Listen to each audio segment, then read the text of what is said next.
Tolong ya, sekali lagi saya minta tolong agar ini diatensi. Kalau posisi kejadian ini di Jakarta sudah saya ratakan.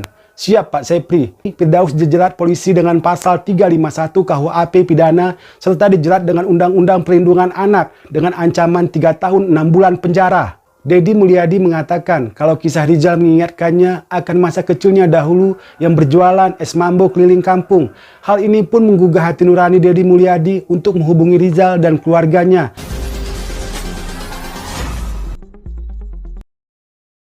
Assalamualaikum warahmatullahi wabarakatuh. Hai teman-teman semua, jumpa lagi bersama Asri Takengon. Kali ini saya akan membahas aksi kekerasan atau bullying terhadap anak di bawah umur yang kembali lagi terjadi. Kali ini terjadi di Desa Bonto-Bonto, Kecamatan Makrang, Kabupaten Pangkajene Kepulauan atau Pangkep, Sulawesi Selatan, menjadi viral di media sosial dan memantik emosional warganet. Dalam video berdurasi singkat ini memperlihatkan seorang anak penjual gorengan sejenis pastel yang di daerah ini biasa disebut Jalan Kote, tengah menjajakan dagangannya dengan bersepeda. Di persimpangan jalan seorang anak telah menunggu si Rizal, si penjual gorengan tadi. Ketika Rizal muncul, salah seorang anak dari kawanan tadi menakut-nakuti Rizal dan membuat Rizal terkejut sehingga Rizal terperosok dan jatuh ke lapangan rumput. Anak-anak lain justru menertawakan dan merekam adegan ini. Keesokan harinya atau selang beberapa hari yang pasti bukan pada hari yang sama, juga pada saat Rizal berjualan dengan sepedanya. Di tengah jalan, Rizal yang berumur 12 tahun ini dihadang oleh kawanan pemuda, diolok-olok dan ditertawakan. Salah seorang pemuda yang memakai t-shirt abu-abu mendorong-dorong dada si Rizal.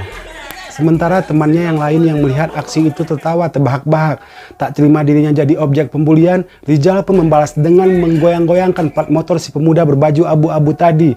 Hal ini pun langsung membuat si pemuda naik pitam dan menghantamkan pukulan kerasnya ke punggung Rizal dan membanting keras tubuh Rizal ke pinggir aspal hingga Rizal pun terjungkal dengan wajahnya tersungkur ke lapangan rumput. Rizal yang bertubuh gemuk susah untuk bangkit dan membalikkan tubuhnya. Alih-alih mau menolong, kawanan pemuda yang berjumlah 8 orang itu malah tertawa terpingkal-pingkal menyaksikan hal itu.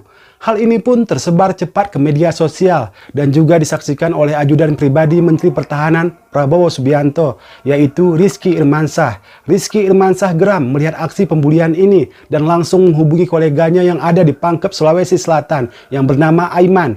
Isi pesan Pak Sepri atau sekretaris pribadi kepada Aiman adalah, tolong carikan identitas korban. Saya mau bantu dari pribadi saya untuk biaya pendidikannya. Saya akan DM Instagram saudara Aiman. Bisakah saya dibantu? Menurut saya ini penting. IG saudara Aiman yang mana? Saya DM Pak Sepri, jawab Aiman. Tolong ya, sekali lagi saya minta tolong agar ini diatensi. Kalau posisi kejadian ini di Jakarta sudah saya ratakan.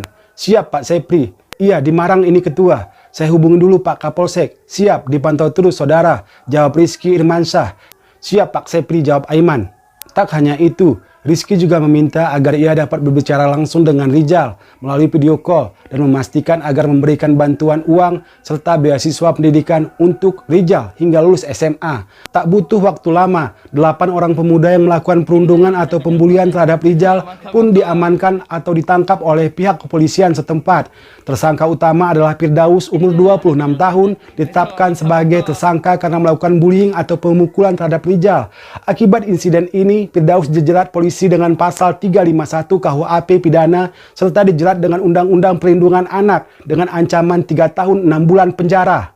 Setelah itu awak media pun terus menelusuri kehidupan keluarga Rizal, si penjual gorengan Jalan Kote tadi. Rizal yang berumur 12 tahun ini adalah anak kedua dari 3 bersaudara. Ayahnya juga penjual Jalan Kote di desanya. Rizal saat ini masih duduk di kelas 5 SD. Atas kemauannya sendiri untuk membantu kedua orang tuanya menjajakan barang yang dibuat oleh ibunya sendiri. Biasa sehabis berjualan, Rizal sering membelikan popok buat adiknya masih berumur 1 bulan. Atau biasanya Rizal hanya mengambil uang Rp2.000 saja dari hasil dagangannya. Selebihnya ia serahkan semuanya untuk ibunya. Kisah Rizal yang penuh inspirasi ini pun mengundang simpati banyak orang, termasuk Deddy Mulyadi, mantan Bupati Purwakarta yang sekarang menjabat sebagai anggota DPR RI. Deddy Mulyadi mengatakan kalau kisah Rizal mengingatkannya akan masa kecilnya dahulu yang berjualan es mambo keliling kampung.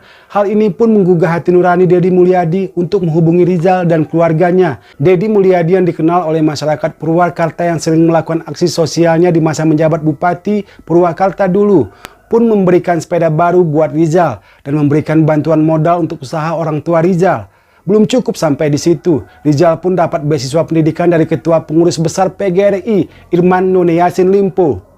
Tanggal 19 Mei 2020, Rizal diundang khusus oleh Gubernur Sulawesi Selatan Nurdin Abdullah. Bapak Gubernur memberikan Rizal sepeda motor listrik dan beasiswa pendidikan 500.000 pada setiap bulannya.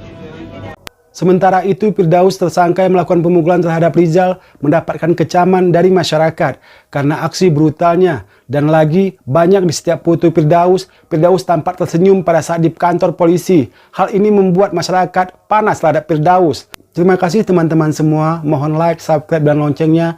Asri Takengon undur diri. Wassalam.